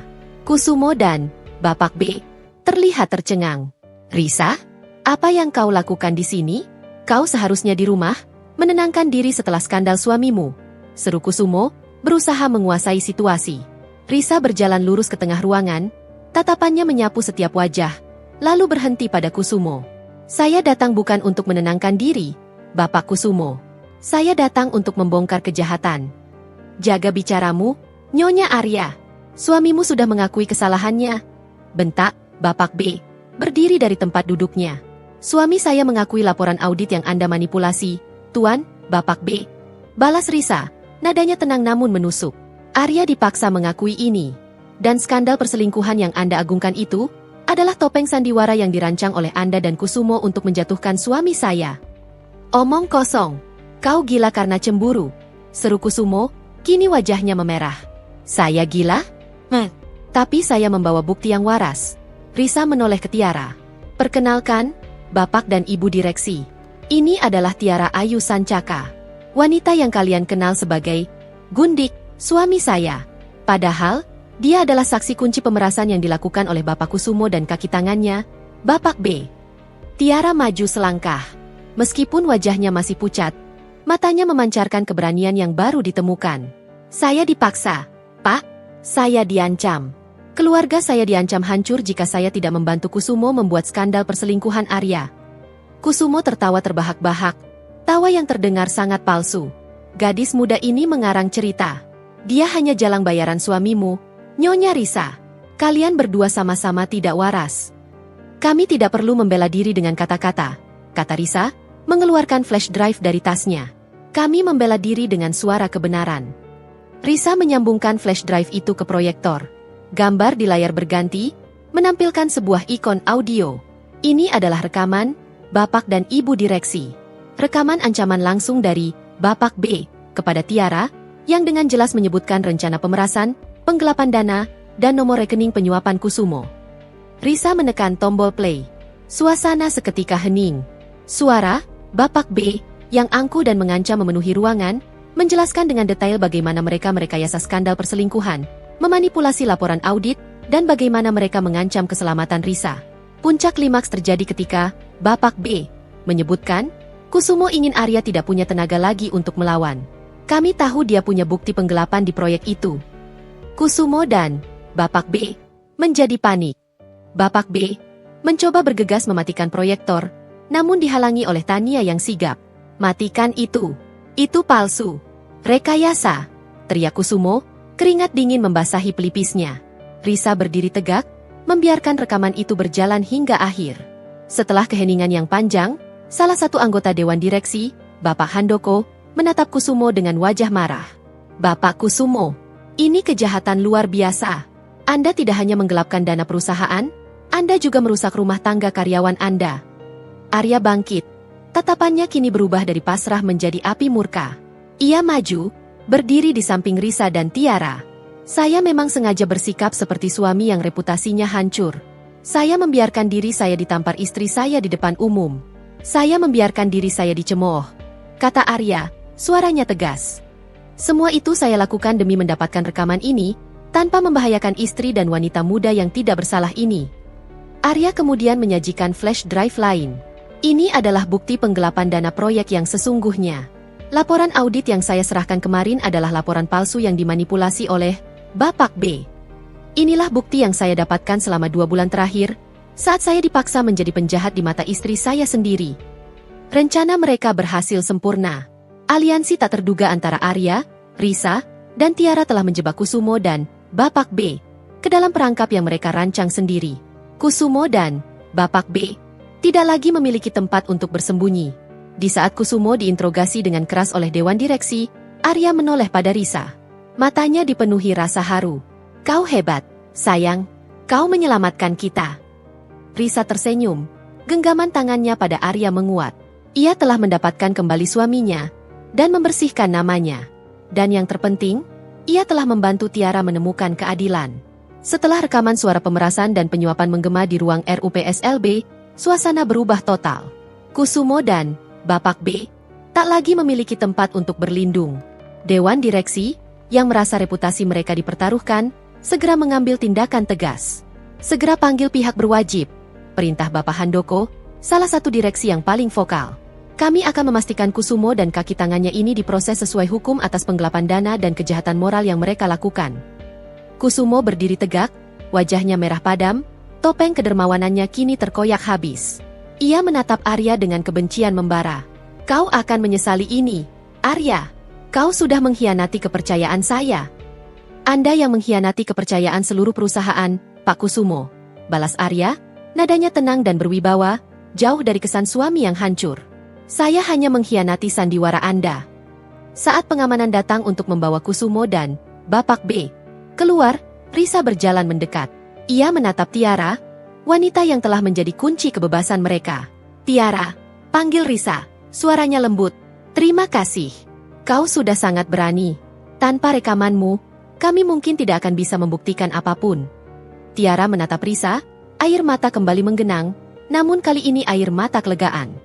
Saya yang seharusnya berterima kasih. Risa, Anda tidak membenci saya. Anda percaya pada saya. Saya bisa melihat ibu saya sekarang tanpa rasa bersalah dan ketakutan. Pergilah ke ibumu, Tiara, ujar Risa. Semua bukti sudah di tangan Dewan Direksi. Kau sudah aman. Kau tidak lagi menjadi boneka siapapun. Tiara mengangguk. Ia memeluk Risa erat-erat, pelukan yang melambangkan berakhirnya permusuhan dan lahirnya rasa hormat. Saya harap Anda dan Arya bahagia. Anda berdua adalah pasangan yang luar biasa.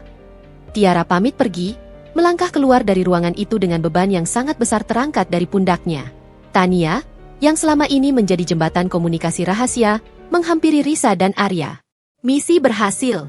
Aku tidak percaya kita berhasil menjatuhkan Kusumo. Ini akan menjadi berita besar. Kita tidak akan melupakan jasamu, Tania, kata Arya, memeluk sahabat istrinya itu. Kau sudah mempertaruhkan banyak hal untuk membantu kami. Setelah situasi di ruang rapat mereda, Arya dan Risa meninggalkan gedung itu. Mereka berjalan beriringan menuju mobil. Keheningan menyelimuti mereka. Keheningan yang berbeda dari sebelumnya. Kali ini penuh makna dan kelegaan. Saat mereka tiba di apartemen, Risa langsung merangkul Arya di ruang tamu. Aku sangat bangga padamu, Mas, bisik Risa, kepalanya bersandar di dada Arya. Kau melakukan hal yang benar. Meskipun dengan cara yang salah, kau adalah suami terbaik. Arya membalas pelukan itu, memejamkan mata, membiarkan semua ketegangan 2 bulan terakhir runtuh. Aku yang bangga padamu, Risa. Kau adalah wanita paling kuat yang pernah ku kenal. Saat aku melihat kau berjalan masuk ruang rapat itu, aku tahu kita akan menang. Kau bukan hanya istri, kau adalah benteng pertahananku. Arya melepaskan pelukan, memegang kedua tangan Risa, menatap matanya dalam-dalam. Ada satu hal yang harus kita bereskan. Sayang, tamparan di mall itu. Dan pilihan bodohku. Aku sudah memaafkanmu, Mas, sela Risa. Aku tahu, tapi aku harus mengungkapkannya, kata Arya, matanya dipenuhi kejujuran yang menenangkan. Aku memilih membuatmu membenciku, karena aku tidak tahu cara lain untuk membuatmu aman. Mereka mengancam keselamatan fisikmu, Riz. Aku rela dicap selingkuh, koruptor, bahkan dicerai olehmu, asalkan kau tetap hidup dan sehat. Risa menyentuh pipi Arya, tempat bekas tamparannya. Luka fisik itu sudah lama hilang, namun bekas luka emosionalnya masih terasa. Aku tahu pengorbananmu sangat besar, Mas. Itu adalah cinta yang gelap, cinta yang keliru, namun murni, ujar Risa, suaranya serak. Aku hanya menyesal. Mengapa kau tidak percaya padaku sejak awal? Mengapa kau meremehkan kekuatanku? Kita adalah tim, Mas. Kau harus berbagi beban. Aku janji, Risa. Ini adalah pelajaran terbesar dalam hidupku. Aku tidak akan pernah lagi memikul beban apapun sendirian. Mulai sekarang, setiap masalah yang datang, kita hadapi berdua. Janji Arya, mencium kening Risa dengan lembut. Ciuman yang melambangkan rekonsiliasi jiwa. Lalu, bagaimana dengan reputasimu? Tanya Risa. Semua orang, termasuk media, sudah tahu tentang skandal perselingkuhan itu. Arya tersenyum. Tidak apa-apa. Kusumo sudah ditangkap. Dewan Direksi akan mengeluarkan rilis resmi yang menjelaskan bahwa skandal perselingkuhan itu adalah rekayasa untuk menjebakku agar aku diam tentang penggelapan dana. Namaku akan bersih, Riz. Hanya saja, ini akan menjadi cerita yang tidak akan pernah kita lupakan. Cerita yang membuat kita semakin kuat, timpal Risa. Mereka berdua duduk di sofa, bersandar satu sama lain. Rumah yang sempat terasa dingin kini kembali hangat, dipenuhi kehangatan kebenaran. Mereka telah kehilangan kepercayaan untuk sementara, tetapi kini mereka menemukan cinta sejati yang teruji oleh intrik dan bahaya. Risa memejamkan mata. Ia sudah melalui badai emosi terburuk, dari cinta buta, pengkhianatan yang menyakitkan, hingga menemukan kebenaran yang mengerikan dan akhirnya memaafkan pengorbanan suaminya. Pintu menuju kebahagiaan telah terbuka kembali. Beberapa bulan berlalu sejak RUPSLB yang mengguncang dunia korporat. Drama besar yang dimulai dari sebuah tamparan di tengah mall kini telah mencapai babak akhirnya. Kusumo dan Bapak B telah diproses hukum atas penyelewengan dana dan pemerasan. Bukti yang diberikan Arya, Risa, dan Tiara sangat kuat. Keadilan telah ditegakkan, dan kabut hitam yang menyelimuti rumah tangga Risa dan Arya telah sirna sepenuhnya. Dewan Direksi perusahaan Arya, yang sangat terkesan dengan keberanian dan kecerdasan Arya dalam mengungkap kejahatan, secara aklamasi menunjuk Arya sebagai Chief Executive Officer, CEO, sementara menggantikan Kusumo yang tersandung kasus hukum. Reputasi Arya yang sempat tercoreng oleh skandal perselingkuhan telah dipulihkan sepenuhnya setelah rilis resmi perusahaan menjelaskan bahwa itu adalah rekayasa untuk menjebaknya. Arya kini bukan hanya seorang direktur, melainkan pemimpin yang teruji dalam badai. Sore itu, Risa dan Arya duduk di teras rumah baru mereka. Rumah yang lebih tenang, jauh dari hiruk-pikuk kota, tempat mereka bisa memulai segalanya dari awal. Risa memandangi kebun kecil yang ia rawat sendiri, wajahnya memancarkan kedamaian yang lama hilang. Aku masih tidak percaya, Mas, ujar Risa, menyesap teh hangatnya. Semua ini berakhir. Rasanya seperti kita baru selesai syuting film thriller yang sangat panjang. Arya tersenyum, merangkul bahu Risa. Dan kita adalah bintang utamanya, sayang. Film ini membuat kita tahu bahwa kita bisa bertahan dari apapun. Terima kasih karena kau memilih untuk berjuang, bukan menyerah. Aku memilih untuk percaya pada hatiku, bukan pada mataku, jawab Risa, bersandar nyaman di pelukan Arya. Oh ya, berbicara tentang hati. Aku punya berita darimu, kata Arya, mengeluarkan ponselnya. Tania baru saja menghubungi. Dia bicara dengan Tiara. Bagaimana Tiara? Tanya Risa antusias. Ia sangat peduli pada nasib wanita muda itu. Ibunya sudah melewati operasi dengan sukses, dan kini dalam masa pemulihan. Keluarga Tiara sudah kembali stabil, jelas Arya. Tiara bilang, uang yang ia terima dari Kusumo sudah ia kembalikan ke perusahaan, dan dia memilih fokus pada kuliahnya. Dia mengirimkan pesan ini kepadamu. Arya membacakan pesan dari Tiara, tolong sampaikan pada Risa, saya tidak akan pernah melupakan kebaikan hatinya. Beliau bukan hanya menyelamatkan saya dari pemerasan, tetapi juga mengajari saya tentang keberanian sejati. Saya berharap yang terbaik untuk pernikahan Anda berdua. Anda adalah panutan bagi saya, Risa. Risa tersenyum haru. Syukurlah. Itu adalah babak penyelesaian yang paling melegakan bagiku. Dia pantas mendapatkan kebahagiaan. Dan kita juga, bisik Arya, mencium puncak kepala Risa. Kita pantas mendapatkan lembaran baru yang bersih.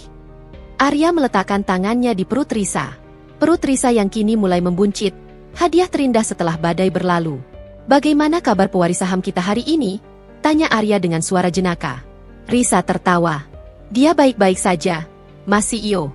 Dia tidak sabar untuk mendengar suara ayahnya yang kini sudah menjadi tokoh utama yang dihormati, bukan lagi penjahat. Aku janji, aku akan menjadi ayah dan suami yang lebih baik, yang tidak akan pernah lagi membuatmu merasakan kecemasan atau kesepian, ujar Arya, penuh ketulusan. Dulu aku membuatmu terluka, sekarang aku akan menghabiskan sisa hidupku untuk menyembuhkanmu. Aku sudah sembuh, Mas. Tamparan itu sudah lama berlalu. Dan ia telah menjadi pengingat bagi kita berdua bahwa komunikasi adalah fondasi baja dalam rumah tangga, kata Risa. Nah, karena direktur utama sedang cuti hamil, ada baiknya kita berdua mengambil cuti yang lebih panjang, kata Arya, mengeluarkan 2 tiket dari saku jaketnya. Risa melihat tiket itu. Matanya berbinar. Santorini? Janji yang tertunda, akhirnya terpenuhi. Tentu, Arya meraih tangan Risa, mencium punggung tangannya. Tidak ada lagi janji yang tertunda.